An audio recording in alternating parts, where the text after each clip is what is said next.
Welcome to Kenton's videos. Enjoy the video.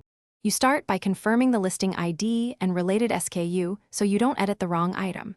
Next, check your account status and any recent holds, because eBay blocks edits when there are policy or payment flags.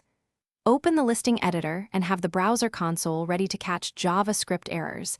This reveals validation failures.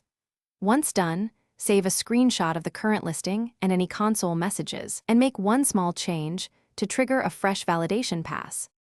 You now diagnose common causes: field validation, category mismatches, and image rule failures. Inspect the console and editor warnings to identify which fields fail, then correct title length, remove prohibited words, and complete required attributes explicitly. Make sure the category and condition align with eBay's taxonomy, because automated rules reject inconsistencies.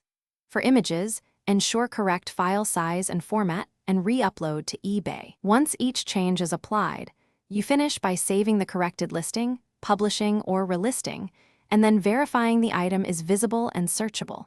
If the save fails, clear your browser cache, try a different browser, or use incognito to rule out cache scripts. Make sure to document the exact eBay error code shown.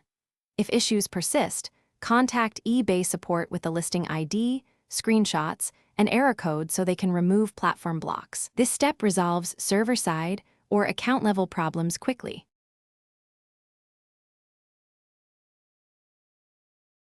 Thanks for watching. Consider subscribing if we helped you.